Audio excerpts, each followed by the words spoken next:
Hello everyone, स्वागत है आपका स्टडी रूल में। फ्रेंड्स, आज हम लोग देखेंगे इसमें सामाजिक विज्ञान के बहुत ही महत्वपूर्ण बहुविकल्पीय प्रश्न। ठीक है, इसमें जो भी मतलब क्वेश्चन लिए गए हैं, आपके समझिए ये मान लीजिए 17 से लेके 22 तक के जितने भी क्वेश्चन हैं सभी को हमने इसमें लिया गया है। ठीक है, ये 35 क्वेश्चन है। आप इसको एकदम अच्छे तरीके से इसको तैयार कर लीजिए। ठीक है, जो 3 मार्च का आपका पेपर होने वाला है सामाजिक विज्ञान का, आप लोग समझिए कि इसमें से बहुत से क्वेश्चन आपको देखने को मिलेगा इसमें से। ठीक है, तो देखिए शुरू करते हैं। और ये वीडियो आप लोगों को अच्छा लगता है तो लाइक कीजिएगा, और यदि आप मेरे चैनल पे नए होंगे तो प्लीज चैनल को सब्सक्राइब कर लीजिएगा। ठीक है, देखिए पहला क्वेश्चन है हम लोगों का कि राष्ट्रवाद का प्रारंभ किस देश से हुआ है। ठीक है, तो आपके ऑप्शन दिए हुए हैं जर्मनी, इटली, फ्रांस और इंग्लैंड। ये वाला जो क्वेश्चन है ये आपका 2020 का क्वेश्चन है। ठीक है, राष्ट्रवाद का प्रारंभ किस देश से हुआ है, तो राष्ट्रवाद का प्रारंभ जो होता है वो आपका फ्रांस देश से हुआ है। किस देश से? आपका फ्रांस देश से हुआ है। अब देखिए दूसरा क्वेश्चन है हमारा कि गैरिबाल्डी ने किस देश की राष्ट्रीय एकता के लिए संघर्ष किया था। ठीक है, तो जो गैरिबाल्डी था वो किस देश के लिए राष्ट्रीय एकता के लिए संघर्ष किया था, तो वो आपका ऑप्शन नंबर है इटली। जो इटली है वो इटली के लिए संघर्ष किया था। ठीक है, जो देखिए अब देखिए तीसरा क्वेश्चन क्या है आपका। तीसरा क्वेश्चन है महात्मा गांधी अफ्रीका से भारत कब लौटे थे। देखिए ये बहुत ही इंपॉर्टेंट क्वेश्चन है। ये वाला क्वेश्चन भी आपका 2 बार पूछा हुआ है आपके बोर्ड एग्जाम में। ठीक है, तो महात्मा गांधी अफ्रीका से भारत कब लौटे थे? 1915 में, 1916 में, 1918 में, 1920 में। तो कौन सा वाला ऑप्शन सही है? तो 1915 वाला जो ऑप्शन ए है वो आपका सही है। ठीक है, महात्मा गांधी अफ्रीका से भारत कब लौटे थे? तो 1915 ईस्वी में लौटे थे। ठीक है, अगला क्वेश्चन है हमारा कि करो या मरो का नारा किसका था। ठीक है, ये तो बहुत ही इंपॉर्टेंट क्वेश्चन है। ठीक है, और आसान भी क्वेश्चन है, आप जानते ही होंगे कि करो या मरो का नारा किसने दिया था। तो ये है आपके राष्ट्रपिता जी महात्मा गांधी जी। ठीक है, महात्मा गांधी जी ने करो या मरो का नारा दिया था। ठीक है, अगला क्वेश्चन है हमारा। अगला क्वेश्चन है कि सविनय अवज्ञा आंदोलन कब चलाया गया था। ठीक है, आपके ऑप्शन नंबर है 1920, क्या 1927 है, 1930 है या 1935 है। तो सविनय अवज्ञा आंदोलन कब चलाया गया था? तो ये आपके ऑप्शन नंबर जो सी है 1930, ये आपका ऑप्शन नंबर सही है। ठीक है, सविनय अवज्ञा आंदोलन कब चलाया गया था? तो 1930 ईस्वी में आपका सविनय अवज्ञा आंदोलन चलाया गया था। ठीक है, अगला क्वेश्चन देखिए। अगला क्वेश्चन है हमारा कि नाइटहुड की उपाधि किसने वापस कर दी थी। ठीक है, ये बहुत ही इंपॉर्टेंट क्वेश्चन है। ये भी आपके बोर्ड एग्जाम में 3 बार पूछ चुका है। आपके बोर्ड एग्जाम में 3 बार पूछ चुका है, समझ लीजिए इसको। आप जो मैं बता रहा हूँ कि ये जो भी हमने बहुविकल्पीय प्रश्न लिए हैं आपके एग्जाम के लिए बहुत ही इंपॉर्टेंट क्वेश्चन है। ठीक है, तो नाइटहुड की उपाधि किसने वापस कर दी थी? तो ये थे आपके क्या गांधी जी ने, क्या टैगोर जी ने, क्या गोखले जी ने या लाला लाजपत राय जी ने, किसने वापस कर दी थी? तो ये आपके ऑप्शन नंबर जो बी है रविंद्रनाथ टैगोर जी ने अपनी नाइटहुड की उपाधि क्या कर दी थी? वापस कर दी थी। ठीक है, अब देखिए अगला क्वेश्चन क्या है आपका। अगला क्वेश्चन है आपका कि विकासशील राष्ट्रों ने कौन सा संगठन समूह बनाया है। ठीक है, तो जो देखिए विकासशील राष्ट्र हैं वो कौन सा बनाया है आपका समूह। तो देखिए आपके ऑप्शन नंबर क्या G7 है या G15 है या G20 है या G77 है। ठीक है, तो ये आपका आंसर है आपका डी नंबर जो G77, यही आपके विकासशील राष्ट्रों ने संगठन बनाया हुआ है। ठीक है, अगला क्वेश्चन है आपका कि महामंदी का प्रारंभ किस वर्ष हुआ था। ठीक है, महामंदी का प्रारंभ किस वर्ष हुआ था। ये वाला क्वेश्चन आया हुआ है आपके 2018 वाले में और 2020 वाले में, 2 बार पूछा है ये आपका। ये हो सकता है कि आपके इस वाले एग्जाम में पूछ दे। ठीक है, महामंदी का प्रारंभ किस वर्ष हुआ था? तो महामंदी का प्रारंभ हुआ था आपका ऑप्शन नंबर सी 1929 ईस्वी में। ठीक है, महामंदी का प्रारंभ किस वर्ष हुआ था?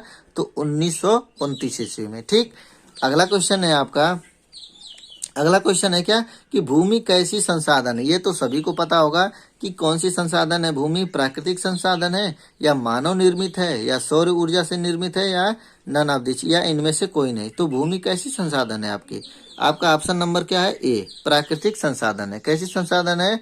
तो भूमि कैसी संसाधन? प्राकृतिक संसाधन है। ठीक है, अगला क्वेश्चन देखते हैं। सीढ़ीदार खेती कहाँ की जाती है? सीढ़ीदार, देखिए जहाँ पे सीढ़ीदार वहीं खेती की जाती है जहाँ पे पहाड़ी इलाके होते हैं। ठीक है, सीढ़ीदार खेती वहीं पे की जाती है। तो सीढ़ीदार जो खेती होती है क्या पंजाब में होता है, क्या हरियाणा में होता है या उत्तर प्रदेश में या उत्तराखंड में होता है? देखिए, पंजाब में नहीं होता है, हरियाणा में भी नहीं होता है, उत्तर प्रदेश में भी आप होंगे ही नहीं होता है। ये आपका ऑप्शन नंबर डी है, तो ये आपका ऑप्शन क्या हो जाएगा? सही हो जाएगा। ठीक है, कुछ चीज़ें होते हैं ऑप्शन पे भी डिपेंड करते हैं। देखिए, उत्तर प्रदेश में नहीं होता तो इसको हटा दीजिए। हरियाणा पंजाब में होता है नहीं, उधर पहाड़ क्षेत्र है ही नहीं है। लेकिन उत्तराखंड क्या है? पहाड़ी क्षेत्र है। ठीक है, तो यहाँ पे क्या होता है? सीढ़ीदार खेती होती है। सीढ़ीदार खेती उन्हीं फसलों के लिए सही रहता है जिनको पानी कम की जरूरत, पानी मतलब बहुत कम जरूरत रहती है। फिर क्या है कि सीढ़ीदार हो गया ना। ये अगला क्वेश्चन है आपका कि लाल पीली मिट्टी पाई जाती है। ये जो आपका क्वेश्चन है, ये आप सबको इस स्टार इसको लगा लीजिए। ये बहुत ही इंपॉर्टेंट क्वेश्चन है। ये कई बार 5 बार बोर्ड एग्जाम में पूछ चुका है, 5 बार पूछ चुका है आपका। लाल लाल पीली मिट्टी पाई जाती है। ठीक है, कहाँ पाई जाती है? देखिए, दक्कन के पठार में क्या पाई जाती है? क्या ब्रह्मपुत्र घाटी में पाई जाती है, या मालवा प्रदेश में पाया जाता है, या थार रेगिस्तान में पाया जाता है? तो ये जो आपकी लाल पीली मिट्टी है वो आपकी ऑप्शन नंबर जो बी है, मालवा प्रदेश, यहाँ पे पाई जाती है। इसको आप एकदम अच्छे से याद कर लीजिए। ठीक है, मालवा प्रदेश में लाल पीली मिट्टी पाई जाती है। ये बहुत कई बार क्वेश्चन पूछ चुका है, इसीलिए हमने यहाँ पे लिख दिया है कि ये बहुत ही इंपॉर्टेंट क्वेश्चन है, मोस्ट इंपॉर्टेंट क्वेश्चन। ठीक है, अब देखिए अगला क्वेश्चन। देखिए अगला क्वेश्चन क्या है? कपास की खेती के लिए उचित मिट्टी है। देखिए, जो कपास की खेती के लिए कौन सी मिट्टी उचित होती है? तो काली मिट्टी। ये आपको समझिए, एंट्रेंस एग्जाम में भी पूछा जाता है ये वाला क्वेश्चन। कपास की खेती के लिए कैसी मिट्टी है? ठीक है, ये बहुत से एग्जामों में पूछता है। कपास की खेती के लिए कौन सी मिट्टी मतलब सबसे अच्छी मानी जाती है? तो आपकी काली मिट्टी जो होती है वो सबसे अच्छी मानी जाती है। ठीक है, ये इसको भी एकदम समझिए स्टार लगा लीजिए ये वाला क्वेश्चन को।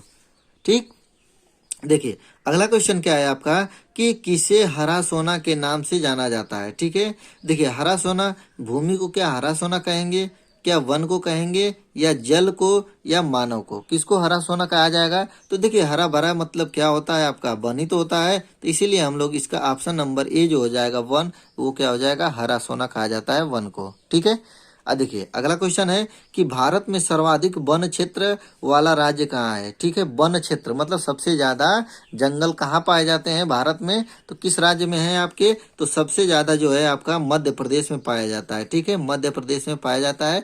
यहीं पे सबसे ज्यादा चीते भी पाए जाते हैं। ठीक है, चीतों वाला राज्य कहा जाता है मध्य प्रदेश को। तो ये यहाँ पे यह है जो सबसे ज्यादा वन क्षेत्र पाया जाता है यहाँ पे मध्य प्रदेश में।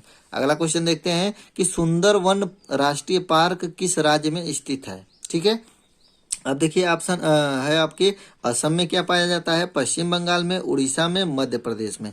तो जो आपका सुंदरवन राष्ट्रीय पार्क है वो आपके पश्चिम बंगाल में पाया जाता है। ठीक है, पश्चिम बंगाल में स्थित है ये आपका सुंदरवन राष्ट्रीय पार्क। ठीक, आपका अगला क्वेश्चन है क्या? अगला क्वेश्चन है आपका कि टिहरी बांध किस नदी पर बनाया गया है? इसको आप क्या कर लीजिए, वेरी वेरी इंपॉर्टेंट क्वेश्चन, बहुत बार पूछा है ये वाला क्वेश्चन आपका। टिहरी बांध किस नदी पर बनाया गया है? तो देखिए टिहरी बांध जो है आपके ये भागीरथी एवं भिलंगना, भिलंगना दो नदियां हैं। ठीक है, भागीरथी और भिलंगना, यहीं पे बनाई गई है टिहरी बांध। ठीक है, ये जो आपका टिहरी बांध है ये उत्तराखंड में पाया जाता है। कहाँ पे? उत्तराखंड के टिहरी जिला। ठीक है, उत्तराखंड के टिहरी जिला में ये पाया जाता है। और भारत का सबसे ऊंचा भी ये है। भारत का सबसे ऊंचा बांध कौन सा है? तो टिहरी बांध है। ठीक है, और विश्व में इसका 5वां स्थान है। ठीक है, इसको एकदम क्लियर कर लीजिए, एकदम अच्छे से याद कर लीजिए। टिहरी बांध के लिए ये कुछ बांध है, जैसे टिहरी बांध हो गया, हीराकुंड बांध हो गया, और ये उत्तर प्रदेश की जो है गोविंद बल्लभ पंत सागर परियोजना है वो हो गया। ये सब चीजें क्या होता है, बहुत पूछता है ये वाला क्वेश्चन। ठीक है, तो जो टिहरी बांध है कौन सी नदी पे बनाई गई है? तो भागीरथी एवं भिलंगना, दो नदियां हैं, भागीरथी भिलंगना, भागीरथी भिलंगना, अच्छे से याद कर लीजिएगा। ठीक है, तो टिहरी बांध आपका भागीरथी भिलंगना नदी पे बनाया गया है। ये उत्तराखंड में पाया जाता है, टिहरी जिला है। ठीक है, इसकी जो ऊंचाई है आपका, जो इसकी जो ऊंचाई है उसकी ऊंचाई है 260 मीटर, 260 मीटर ऊंचा है। कितना है? 260 मीटर ऊंचा है ये, और विश्व में इसका 5वां स्थान है, और भारत में सबसे ऊंचा है बांध। ठीक है, अगला क्वेश्चन देखते हैं। अगला क्वेश्चन है आपका कि नागार्जुन सागर परियोजना किस नदी पर स्थित है। ये भी देखिए बहुत बार ये भी पूछा हुआ है, नागार्जुन सागर परियोजना। तो ये बहुत ही सिंपल सा है कि कौन किस नदी पे बनाया गया है। तो देखिए एकदम मिलता जुलता थोड़ा सा शब्द है, नागार्जुन कृष्णा, नागार्जुन कृष्णा। और सतलज महानदी रिहंद, ये सब देखिए कुछ अलग टाइप नहीं लग रहा है, नागार्जुन कृष्णा मतलब नाम नाम सा जिसे लग रहा है। तो इसका जो है आपका आंसर है डी वाला, ठीक है। नागार्जुन परियोजना कहाँ पे है, तो कृष्णा नदी पे बनाया गया है, ठीक है। ये आप पूछ लेगा कि नागार्जुन सागर परियोजना किस राज्य में स्थित है या कहाँ स्थित है, तो ये आंध्र प्रदेश में स्थित है। आंध्र प्रदेश में एक गुंटूर जिला है, ठीक है। आंध्र प्रदेश में एक गुंटूर जिला है, वहाँ पे स्थित है। और यहाँ पे देखिए तेलंगाना में भी इसका भी है, ठीक है। मतलब कुछ भाग आंध्र प्रदेश में भी है और कुछ भाग तेलंगाना में। तो तेलंगाना में भी तलकोंडा जिला एक है, वहाँ पे पाया जाता है। और इसकी जो ऊंचाई होती है वो 88 मीटर है। कितनी मीटर है, 88 मीटर ऊंची है इसकी लंबाई, नागार्जुन सागर परियोजना की, ठीक है। अब देखिए अगला क्वेश्चन है, अब क्या है आपका उत्तर प्रदेश की सबसे बड़ी नदी घाटी परियोजना। ये भी आपका समझ लिए कि मोस्ट इंपॉर्टेंट क्वेश्चन है, मोस्ट इंपॉर्टेंट, एकदम मोस्ट समझिए। उत्तर प्रदेश, क्योंकि देखिए यूपी बोर्ड का एग्जाम है तो उत्तर प्रदेश से क्वेश्चन उठा सकता है आपका। तो उत्तर प्रदेश की जो सबसे बड़ी नदी घाटी परियोजना है वो कौन सी नदी घाटी परियोजना है, क्या माता टीला है, रामगंगा है, रिहंद है और गंडक है। तो वो ये आपका कौन सा है, ऑप्शन नंबर सी, रिहंद बांध, ठीक है। रिहंद बांध जो परियोजना है आपका वो उत्तर प्रदेश की सबसे बड़ी घाटी परियोजना है, समझ लीजिए। और ये अब पूछ लेगा कि उत्तर प्रदेश में ये किस जिले में स्थित है, तो ये आपका समझिए कि सोनभद्र जिला में स्थित है। सोनभद्र में एक पीपरी नामक स्थान है, वहीं पे पाया जाता है ये वाला बांध, ठीक है। उत्तर प्रदेश की सबसे बड़ी घाटी परियोजना है। और एक चीज जानिए कि इसको दो नामों से और जानते हैं, ठीक है। दो नाम कौन कौन से हैं आपके, एक है आपका गोविंद बल्लभ पंत सागर, गोविंद बल्लभ पंत सागर के नाम से भी जानते हैं। और एक है रेणुका बहुउद्देशीय परियोजना के भी नाम से जानते हैं इसको। और इसकी जो ऊंचाई है वो 92 मीटर है। कितनी मीटर है आपकी, 92 मीटर ऊंचा है, ठीक है। ठीक है, तो इस वाले क्वेश्चन को भी आप लोग एकदम अच्छे से याद कर लीजिएगा, ठीक है। तो आप देखिए अगला क्वेश्चन देखते हैं। अगला क्वेश्चन है आपका कि हीराकुंड बहुउद्देशीय परियोजना किस राज्य में स्थित है। ये भी देखिए, इसके लिए भी वेरी इंपॉर्टेंट हमने लगाया है क्वेश्चन। ये भी जितना भी बांध से भी क्वेश्चन है ये सभी को आप लोग अच्छे से तैयार कर लीजिएगा, ठीक है। हीराकुंड परियोजना कौन सा, हीराकुंड बहुउद्देशीय परियोजना किस राज्य में स्थित है, ठीक है। तो ये जो राज्य है आपका ये उड़ीसा राज्य में स्थित है, हीराकुंड, ठीक है। हीराकुंड कौन से राज्य में स्थित है, तो उड़ीसा राज्य में स्थित है ये, ठीक है। और इसकी लंबाई पूछ दे तो इसकी लंबाई होती है 61 मीटर, ठीक है। कितना है, 61 मीटर ये आपका ऊंचा है, ठीक। देखिए अगला क्वेश्चन है आपका कि हीराकुंड परियोजना किस नदी पर निर्मित है। अब ये पूछ ले कि किस नदी पर निर्मित है, तो इसको भी आप लोग इम्पोर्टेंट, एकदम मोस्ट इम्पोर्टेंट क्वेश्चन कर लीजिए। कई बार 5-6 बार क्वेश्चन ये पूछा हुआ है बोर्ड एग्जाम में, ठीक है। तो ये पूछ देगा कि हीराकुंड परियोजना किस नदी पर निर्मित है, तो ये है आपकी महानदी पर स्थित है। कौन सी नदी पे, महानदी, ठीक है। हीराकुंड महानदी, हीराकुंड महानदी, ऐसे आप मिला के थोड़ा सा कोई क्वेश्चन याद करेंगे तो जल्दी से याद हो जाता है, ठीक है। हीराकुंड परियोजना किस नदी पर है, तो महानदी पर स्थित है, ठीक। अब आते हैं अगला क्वेश्चन के लिए कि किस वस्तु का निर्माण भारत नहीं करता है, मतलब भारत में कौन सा चीज नहीं होता है। क्या काफी नहीं होता है, भारत में काफी होता है जी, ठीक है। तंबाकू, तंबाकू के लिए तो फेमस ही है। और उर्वरक, उर्वरक जो होता है यही आपका भारत में नहीं बनता है, ठीक है। चाय तो है, ये असम असम में आप देख लीजिए चाय सबसे ज्यादा होता है, ठीक है। तो ये भारत में निर्माण कौन सा वस्तु नहीं करता है, तो ये उर्वरक, ठीक है, उर्वरक नहीं करता है। अगला क्वेश्चन देखिए, भारत में सर्वाधिक रबड़ उत्पन्न करने वाला राज्य।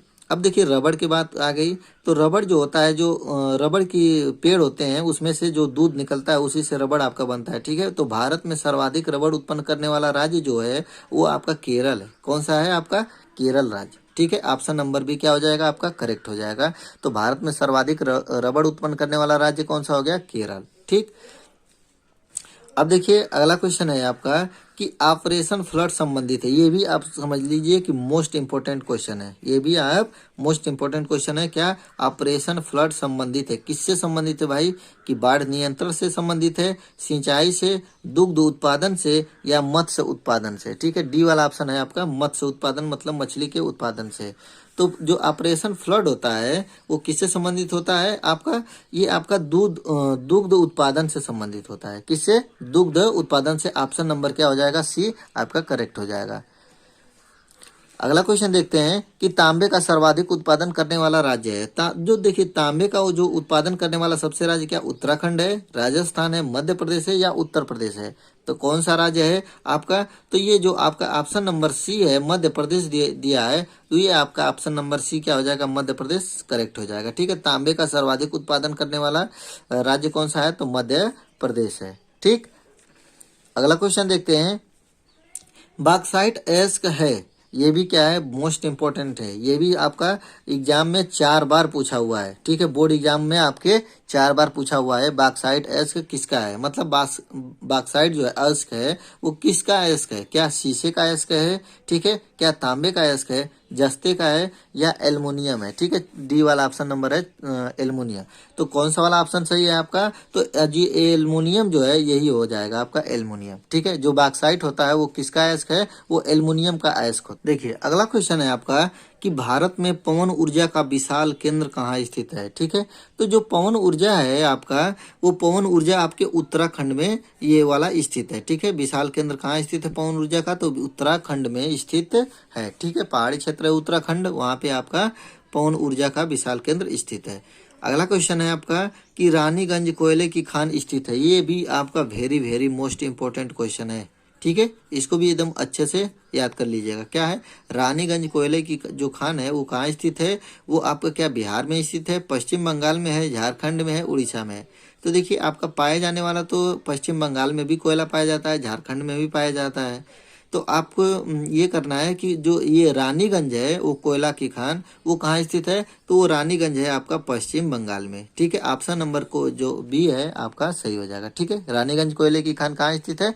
तो पश्चिम बंगाल में। अगला क्वेश्चन है आपका कि भारत का सबसे लंबा राष्ट्रीय राजमार्ग कौन सा है? क्या NH-44 है, NH-1 है, NH-32 है, या NH-8 है? तो कौन सा आपका सबसे राष्ट्रीय राजमार्ग लंबा है? तो कौन सा है आपका? NH-44 जो है आपका वो सबसे लंबा राष्ट्रीय राजमार्ग है। ठीक है, अगला क्वेश्चन है देखिए संविधान से। संविधान की 8वीं अनुसूची में कितनी भाषाओं की मान्यता दी गई? ये तो करीब लगभग हमेशा सभी एंट्रेंस एग्जामों में भी पूछता है। ठीक है, तो जी ये आपका 22 जो भाषाएं हैं वो लिया गया 8वीं अनुसूची में 22 भाषाओं को। ठीक है, अब देखिए अगला क्वेश्चन है आपका कि धर्मनिरपेक्ष राज्य में धर्म का कोई स्थान नहीं है, या बहुसंख्यक वर्ग के धर्म को मान्यता दी जाती है? क्या एक राष्ट्र एक धर्म में विश्वास है, या सभी धर्मों को समान समझना चाहिए? सभी धर्मों को समान समझना। तो देखिए जो धर्मनिरपेक्ष का अर्थ ही होता है सभी धर्मों को समान समझना। यही आपका ऑप्शन नंबर क्या हो जाएगा? डी करेक्ट हो जाएगा। ठीक है, धर्मनिरपेक्ष का मतलब होता है सभी धर्मों को समान समझना। ठीक, अगला क्वेश्चन है आपका कि किस वर्ष महात्मा गांधी राष्ट्रीय ग्रामीण रोजगार गारंटी एक्ट चलाया गया था? तो जो आपका गांधी जी था, अरे गांधी जी का महात्मा गांधी मनरेगा नाम करके था आपका, महात्मा गांधी राष्ट्रीय ग्रामीण रोजगार गारंटी एक्ट चलाया गया था। तो वो आपके ये 2005 में चलाया गया था। ठीक है, कब चलाया गया था? 2005 में। ठीक, अगला क्वेश्चन है कि भारत में उपभोक्ता संरक्षण अधिनियम कब लागू किया गया था? ये भी देखिए ये आपके एग्जाम में 2 बार पूछा हुआ है। ठीक है, बोर्ड एग्जाम में आपके 2 बार पूछा हुआ है भारत में उपभोक्ता संरक्षण अधिनियम कब लागू किया था? क्या आपके 1982 में, 1984, 1985 या 1986? तो जो आपका ऑप्शन नंबर डी है 1986 इसी में किया गया था। ठीक है, अब देखिए अगला क्वेश्चन है आपका कि एक मार्क किन वस्तुओं के लिए प्रमाणिक चिन्हित है? ठीक है, प्रमाणिक चिन्ह किसके लिए एक मार्क? तो क्या उपभोग वस्तु के लिए, सेवा वस्तु के लिए, या खाद्य पदार्थ के लिए, या इलेक्ट्रिक के लिए? तो ये आपको तो पता ही होता है कि एक मार्क किन वस्तुओं के लिए होता है? वो खाद्य पदार्थों के लिए होता है। आप देखेंगे होंगे पैकेट वैकेट पे। ठीक है, तो जो खाद्य पदार्थ होते हैं उसी पे एक मार्क लगा हुआ होता है। ठीक है, देखिए अगला क्वेश्चन है आपका कि विकास का महत्वपूर्ण घटक है। विकास का सबसे महत्वपूर्ण घटक क्या है? आय है, औसत आय है, राष्ट्रीय विकास या उच्च विकास है। तो जो आपका देखिए आय ही सबसे महत्वपूर्ण होता है, ठीक है, महत्वपूर्ण बिंदु होता है विकास के लिए, ठीक है।